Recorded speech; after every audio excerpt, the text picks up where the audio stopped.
Well, hello everyone. It's that time of year once again, that time of year where I've taken myself up north to go to the Blackpool Play Expo in the good old Norbreck Castle. But not just Blackpool, not just the Play Expo. I've also been to Manchester, again, as I always tend to do every year before I go. And also this year I went to a whole new place for me. I went to Liverpool. I went there afterwards rather than going back to Manchester again, so there's a fair amount to cover in this little video here. Obviously there's the Play Expo action itself, which we'll get into first.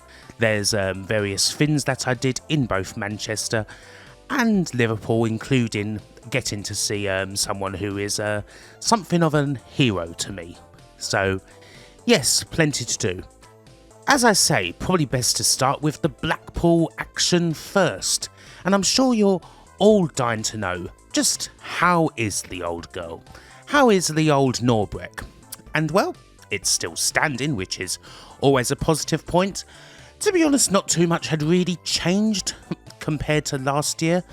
It's still much the same building, still in various states of disrepair, but they're trying to take, I think, at least some semblance of care to it. My room was totally fine, totally acceptable really. Not the best room I've ever had at the Norbreck, but you know something? Not bad either. Someone had even gone to the lengths of leaving a little sticker in the bathroom, just to really ram the welcome home.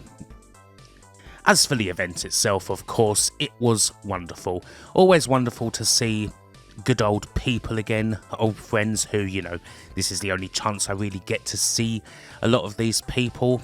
People like Nova, Simi, Badger, Tara. I mean, there's a whole load of names. Zypho, Mr. and Mrs. Zypho, Retro and Lim, Antaeus and Tara. So many names. I mean, if I try and go through a list of them all, you know, OSG and so many others, I will end up inevitably forgetting some. Rob and Gillian. So I'll perhaps try not to do that so much. But yes, a whole bunch of absolutely lovely people who I had a hell of a lot of fun with throughout the course of the weekend. I can't forget old Mikey and Janie, of course. Mikey, as ever, was doing a lot of the panel hosting. Had a look at him doing good stuff with Jeff Minter. Not just Mikey hosting the panels as well. The excellent Paul Drury was also there doing a couple of interviews as well. Excellent journalist. So yes, as ever, you know, the main part of going to the Play Expo for me, the meeting of friends, was as ever wonderful. A few people missing this year, unfortunately. Dan couldn't make it, older DJ Slope. Sadly, there was no Mame Hayes. There was no the almighty Man Shovel. Sadly, couldn't make it this time from America, nor could Kristen, which, you know, was obviously sad, but did mean that perhaps things were a little bit quieter than normal. Normally when old Man Shovel's here, you know, you could hear him as soon as you get off Blackpool North train station.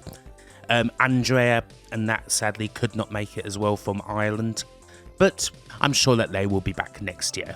And of course, there's the Expo itself, there's the playing of games, fair few arcade games. I always like to have a go on here, like to have a go on the old Qbert, the old, you know, Kung Fu Master and so on. Always nice to go around that bit of the arcade specifically. You know I do like my 80s arcades. Also kind of fun to see quite a lot of the games in fact, I think pretty much most all of the games in the 80s arcade selection were ones that I covered in arcade decades. There was quite a few there. Quite a few, perhaps as a result of that I'm not sure I've actually seen on the Play Expo Blackpool floor before. Not sure if I've seen Turbo there at any point before this year, but always nice to see something like that. Old other more obscurity ones like Juno First were also kicking about. Speaking of arcade decades, little bit of good news on that front. A full sample of the book has reached these shores, which I will hopefully be picking up in a couple of weeks. And as for the rest of the books, well, they're all nice and making their merry journey here on the water. So, you know, in a couple of months or so, they'll be arriving. So that's good news to have. It's on its way. Speaking of which as well, there's various other things to see on the floor as always. As I mentioned, a couple of talks. I got in to see a couple of talks. The almighty Jeff Minter was here, such a legend, such a lovely fellow. Two lovely fellows, in fact, him and Giles. Got a nice picture, a nice big old group photo which we got on the Saturday evening with a bunch of us reprobates, and we even managed to rope Jeff and Giles in to pose for that, which they gamely accepted. Now, as ever, lovely people. They were around for the whole of the weekend, and I believe that Jeff and Giles were basically keeping the bar open on Sunday evening when normally things are a lot quieter, as obviously by that point a lot of people tend to have gone home. Speaking of which, nice to see, before I forget, heavens, nice to see Yellow Belly as well, good old Yellow Belly, the man who once legendarily took his arse out on Novabug's stream and has done various other cool things such as making games like Bug's Quest and Zypho's Nightmare. Nice to see him because he couldn't make it last year, so lovely to see him again. Lovely as well as ever to go out for the Saturday evening curry. That's a tradition that always happens. We go to a place called Sunam. 25 of us, I think there might have been this time, just rocking up there. Well, we did actually reserve this time. We haven't always reserved a table, but they've always been able to accommodate us somehow. And having a jolly nice curry. And I must say, I had a lamb Rajasthani gosht there, and it was absolutely magnificent. One of the best curries I've ever had. It was so tender, and stupidly I didn't take a picture of it. There was one thing that kind of was a bit of an annoyance in Blackpool throughout the weekend, and that was the wind. Oh my god. I mean, the last couple of years in Blackpool, the weather has been nice. Pretty nice for the time of year. I mean, it's always in the first week of October. It's always been jolly good. Well, the last couple of years it's been jolly good. This year, well, unfortunately we had older Storm Amy rocking up, battering the country, and yeah, it was windy as hell. I mean, it's often windy in Blackpool, but good heavens. And because of the wind, it wasn't exactly easy to really get to Blackpool itself this time at all. I mean, for a lot of the weekend, the trams were just not running because of the wind. Either it was because of the wind itself, or it was because the wind had damaged the line. So yeah, that was a bit of a nightmare. Still, we managed to brave the wind to make our trek to Bispham over for our curry. We managed to brave the wind at several other points, whether it was, going out for a little Chinese on Sunday evening. Well, just to get some Chinese. Me, Simi, Simon and his lovely wife, and so forth. Going out to do those things, going out in the morning to get a nice little bacon butty from the picnic box to solidify yourself for the day, because as ever you just don't really want to eat the food at the Norbreck. I think I can live my life without having Italian style pasta, to be honest. So, yeah, so the wind was an annoyance, but still had a jolly good time as always. Also had a look at, some of the rare consoles and computers that were up in there, as ever often provided by the almighty Kwan, almighty Asobitech. Good to see Kwan as ever. Kwan now currently working at Bitmap Bureau. Got a chance as ever to chat to those guys. They were of course showing off the upcoming Terminator 2D No Fate, which does look absolutely brilliant. And Krang also gifted me a copy of his new game, Diffused, which he's been working on for a good few years now and is finally complete. So yes, I'm looking forward to playing that. Speaking of pickups, bought a few magazines, a few old magazines, a couple of old Amiga Powers, a CVG from 1985, Mean Machines Sega, a few little things, an Amiga format, mostly from kind of always trying to head towards like the 1993, 1994 time. I've got the Amiga Power now with the cannon fodder on the cover, Amiga format with Mortal Kombat 2. Those are nice things to have for me because that's from around the time when I started playing on Amiga.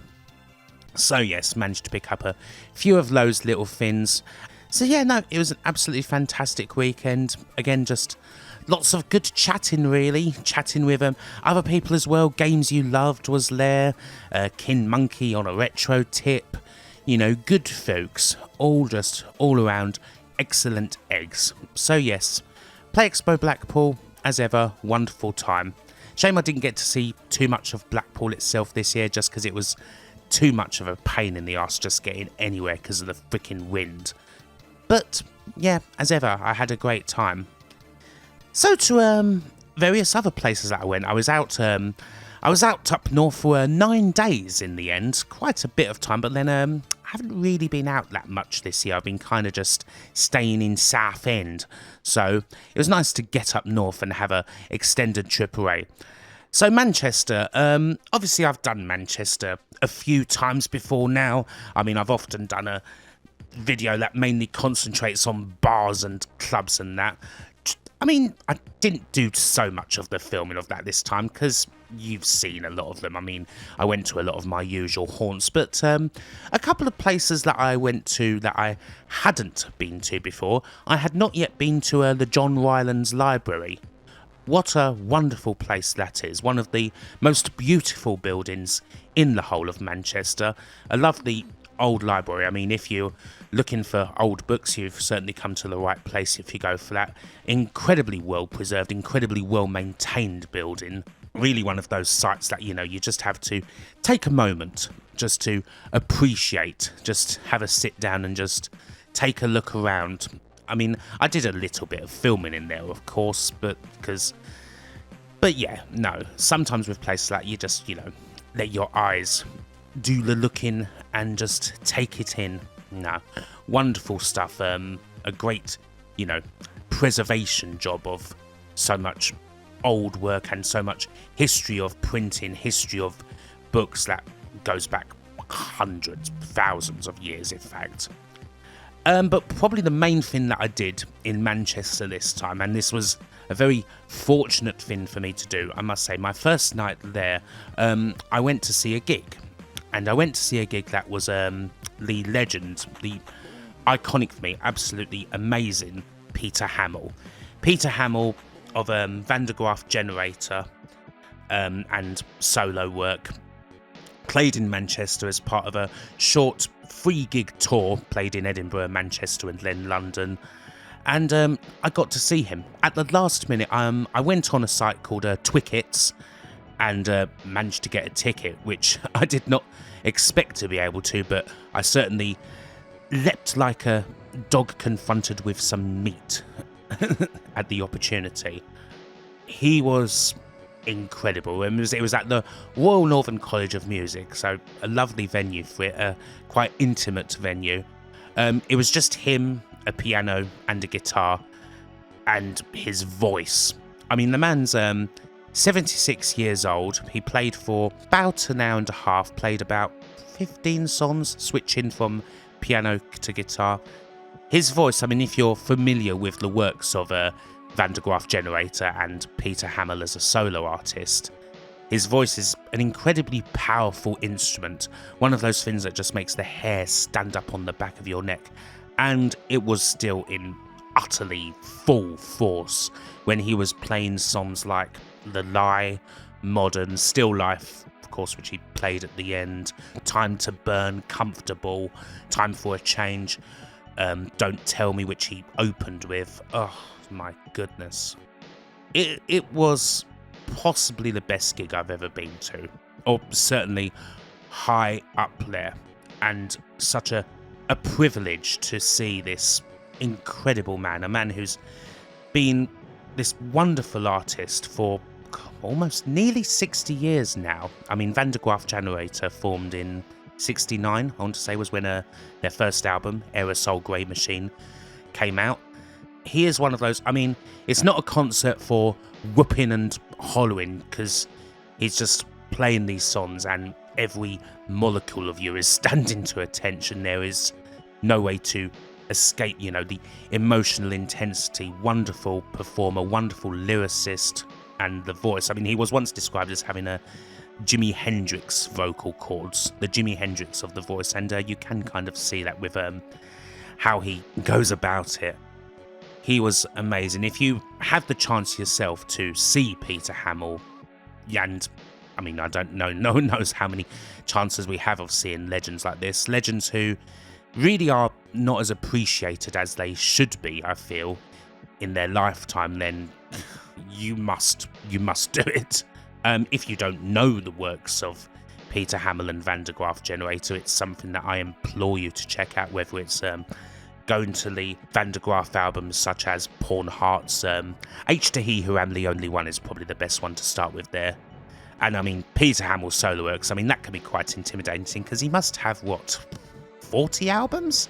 He's quite prolific, and he always changes his set list a lot. You don't really get the same gig from him every night, so I count myself fortunate to see some of the songs that he played. Because, yeah, it's not exactly a given thing. I mean, I suppose when you've written so many songs, and not necessarily songs that were hits, yeah, you can just play what you like, I suppose. I think he said once that he has a good 150 songs that he tends to pick set this on, which of course always get added to when he releases new albums. But yeah, anyway, I mean, Peter Hamill's solo stuff, I think The Silent Corner and The Empty Stage would be one I would always say perhaps start with that. Perhaps Over as well, if you're looking for something that's particularly emotional, particularly a personal record, not necessarily the usual progressive rock antics. There's no one like Peter Hammill. There's no artist in the prog world, or indeed in the music world, quite like him. And again, if you do get the chance to see him, if he does play again, wherever you are, do it. It is not an experience that you will regret. So yeah, that was about it for Manchester. And yes, and so normally after going to Blackpool, I would go back to Manchester for a couple of days. That's normally what I do. A couple more days before going back to Southend. However, the hotel prices for the week after Blackpool in Manchester were quite expensive. I was kind of wondering why, like way more expensive than they would be. I was wondering why that is, and I believe that the answer was Lady Gaga's 2-night stint at the AO Arena. I'm pretty sure that's why the hotels ramped up. So I thought, okay, alternative.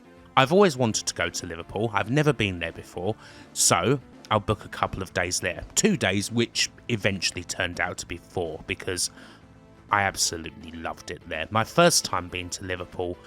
What a wonderful city. It's funny, I'm not sure what I necessarily was expecting of Liverpool. I suppose in many ways, being a southern git, I was expecting it to be a fair bit like Manchester, in that Manchester is quite an industrial place. You can see the faded industry of Manchester in a lot of places, and that's something I appreciate. It's not necessarily something for everyone. I mean, my friend Badger always says that it's the wrong side of the Pennines, but hey-ho. But no, that's not necessarily what I got from Liverpool, at least not the part of it I visited.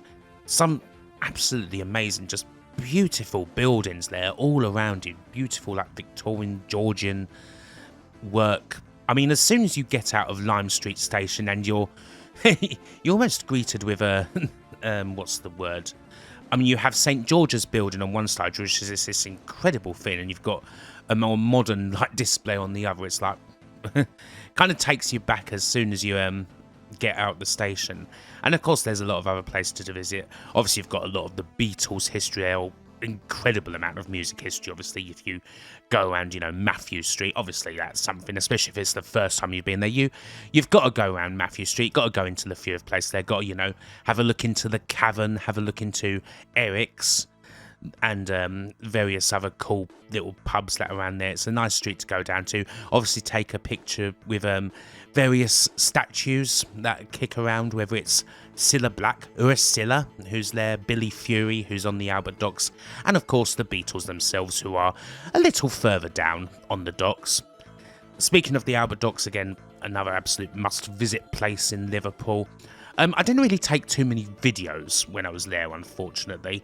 Because it was my first time there, I just wanted to, kind of experience it. I didn't want to be taking a load of videos, vlogging, and, trying to tell you about all various places, like coming off like I'm the bloody mayor's wife when it's my first frickin' time there. So I just wanted to experience it for this first time. I mean, I took a lot of pictures, of course, which you're probably most likely seeing now.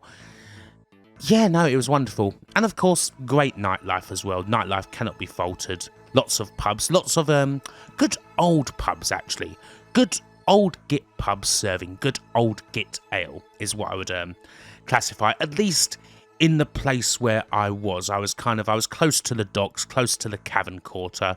So yeah, lots of fun, cool little places there. Cool little, oldie-ish places. But, that is totally up my street. Totally up my street to happily drink cask and, drink draft bass all weekend, which is, or all weekend, I say, all of 4 days that I was there, which, definitely did a fair bit of.